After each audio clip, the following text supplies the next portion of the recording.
வணக்கம் நண்பா. இன்றைக்கி ரவா வச்சு ஒரு சூப்பரான ரெசிபி செய்ய வந்திருக்கோம்.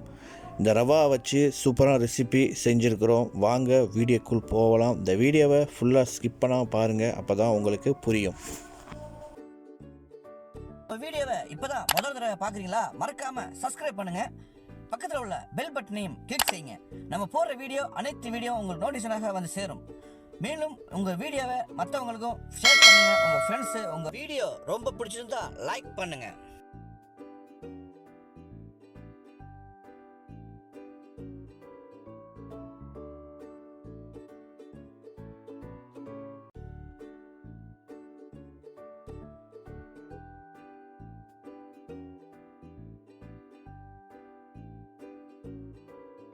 தண்ணி ஊற்றி 5 நிமிஷம் ஊற வைக்க போகிறோம். பார்த்துட்டீங்களா? இதே போல் தண்ணி இந்த அளவுக்கு வச்சு ஊற வச்சா போதும். அதுக்கப்புறம் நம்ம அரைக்கும் போது மற்றதை நம்ம பார்ப்போம். அரைச்சிட்டு நம்ம இதை ரெடி பண்ணி தோசையாட்டம் சுடுறதையும் அதையும் பார்ப்போம். சரியா? ஓகே. பார்த்தீங்களா? இதே போல் நல்லா தண்ணியை வந்து இது முழுகிற அளவுக்கு தண்ணியை வச்சு ஊற வச்சிட்டேன். சும்மா ஒரு 5 நிமிஷத்துக்கு வேலை தான், ரொம்பலாம் இருக்காது, டைம் இருக்காது, இழுக்காது. நம்ம காரம் வேண்டாலும் காரத்தோடு நம்ம செஞ்சு சாப்பிட்லாம். காரம் இல்லாமல் வெறுமனை புளிப்போட ஒரு அருமையான டேஸ்ட்டில் வச்சு செஞ்சு சாப்பிட்லாம். இது வந்து வெறும் ரவா வச்சு தான் செய்ய போகிறோம். ரவா இதோடு சேர்த்து இன்னொரு பொருள் செஞ்சு நம்ம செஞ்சு செய்ய போகிறோம். இந்த வீடியோவை ஸ்கிப் பண்ணாமல் பார்த்தா தான் உங்களுக்கு புரியும். இது வந்து நான் வந்து 1/4 கிலோ ரவா எடுத்துருக்கேன். 1/4 கிலோ ரவாவில் 5 நிமிஷம் ஆகிட்டு 5 நிமிஷம் வந்து நம்ம வந்து ஊற வச்சுருக்கோம் ரவாவை. அந்த 5 நிமிஷம் ஊறினதில் நல்லா கொலன்னு இருக்குது. சரியா? இந்த பிறகு எவ்வளோ கெட்டியாக இருக்குது, இந்த அளவு தான் இருக்கணும். தண்ணி வந்து ஓவராக ஊற்றக்கூடாது.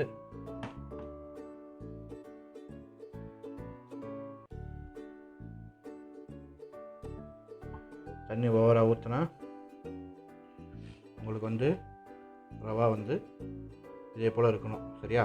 தண்ணி ஓவராக இருக்கக்கூடாது, ரவாவோட சேர்ந்த மாதிரி தான் தண்ணி இருக்கணும். அடுத்தபடியாக இதை ஒரு மிக்ஸி ஜாரில் போட்டு நம்ம அரைப்போம். வாங்க. சரியா?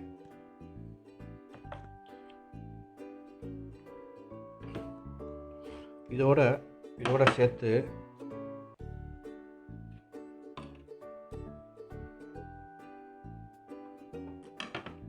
சேர்த்து ஒரு வெங்காயம், மீடியம் சைஸ் வெங்காயம். இதில் வந்து சின்ன வெங்காயம் போட்டுக்கலாம். நீங்கள் வந்து சின்ன வெங்காயம் போட்டு செய்யணும்னா செய்யலாம். சின்ன வெங்காயம் வந்து நாட்டு வெங்காயம் போட்டு செஞ்சிங்கன்னா உள்ள டேஸ்ட் வரைக்கும். இது வந்து நான் பல்லாரி போட்டு செஞ்சுருக்கேன். ஒரு மீடியம் சைஸ் பல்லாரி, ஒரு மீடியம் சைஸு ஒரு தக்காளி. நல்லா பழுத்த பழமாக இருக்கணும். நம்மகிட்ட வந்து காவட்டாக தான் இருக்குது லைட்டாக. ஒன்று பழுத்த பழமாக இருந்துச்சுன்னா நல்லா இருக்கும், டேஸ்ட்டாக இருக்கும்.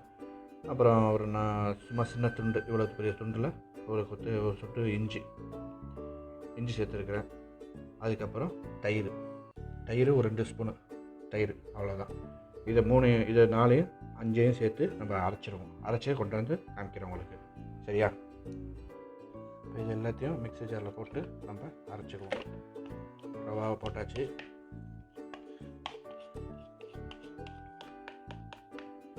வீடியோவை ஸ்கிப் பண்ணால் பாருங்கள், அப்போ தான் புரியும். ஸ்கிப் பண்ணிட்டா ஒன்றுமே புரியாது. ஸ்கிப் பண்ணால் பார்த்தா தான் புரியும். அதுக்கப்புறம் எடுத்து வச்ச தக்காளி, எடுத்து வச்ச வெங்காயத்தை கொட்ட போகிறேன்.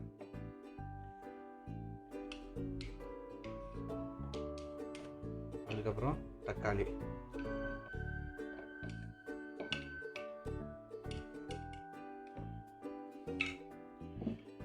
அப்புறம் நண்பர்களே, இந்த தக்காளி எதுக்காளி போடுறதுண்டா, தக்காளி வந்து புளிப்புத்தன்மை இருக்கும், ஒன்று வந்து நல்ல ஒரு ஃப்ளவர் இருக்கும். அதுமாதிரி இஞ்சி, தக்காளி, வெங்காயம் இது 3 சேர்த்து போட்டு அரைக்கும் போது தோசை சுடும்போது நல்ல ஒரு ஃப்ளேவர், நல்ல ஒரு டேஸ்ட் ஒன்று வரும்.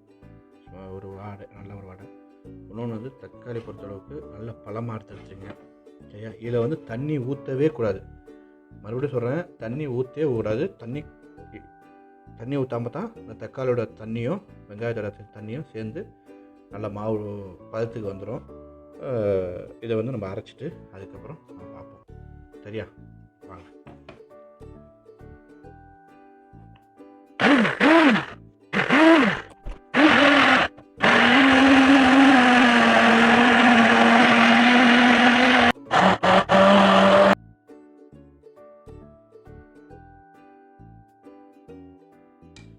கரைச்சி வச்ச மாவை இந்த பவுலில் நம்ம மாற்ற போகிறோம்.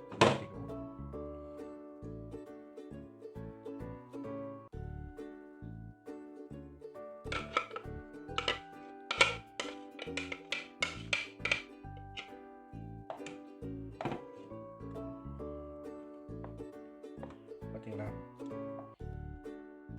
தேவைக்கேற்ப சால்ட்.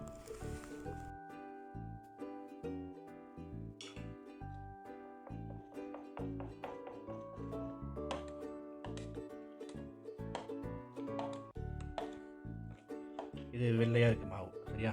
இதில் வந்து மஞ்சத்தூளும் போட்டுக்கலாம். மஞ்சள் போட்டு மஞ்சள் கலரில் ஆக்கிக்கலாம். மஞ்சள் கலரில் அந்த கொரோனாக்கெலாம் வந்து மஞ்சள் கலரில் போட்டு சாப்பிட்டீங்கன்னா அந்த ஒரு இயற்கையாக சொல்கிறேன், மஞ்சள் கலர் போட்டு சாப்பிட்லாம். மஞ்சத்தூள் லைட்டாக மஞ்சள் போட்டுங்க. இன்னும் காரமாக இருந்துச்சுன்னா, காரமாக வேணும்னு சொன்னீங்கன்னா கொஞ்சம் மிளகுத்தூள் போட்டுக்கலாம், சீரகத்தூள் போட்டுக்கலாம். இதெல்லாம் போட்டு அருமையான டேஸ்ட்டில் நம்ம செஞ்சு சாப்பிட்லாம், சரியா?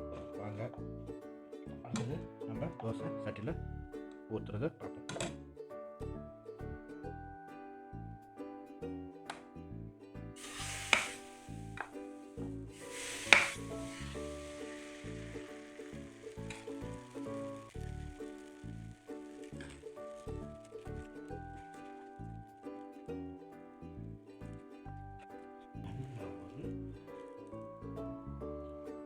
பாருங்கள், பார்த்தாலே உங்களுக்கே தெரியும்.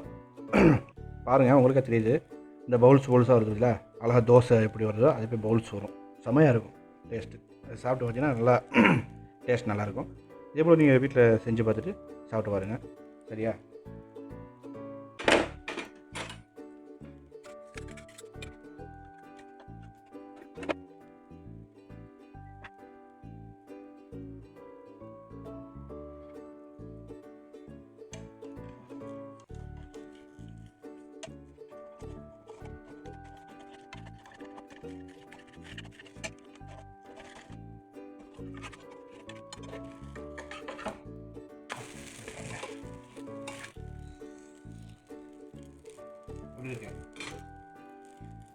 எப்படி இருக்குது? நல்லா இருக்கா?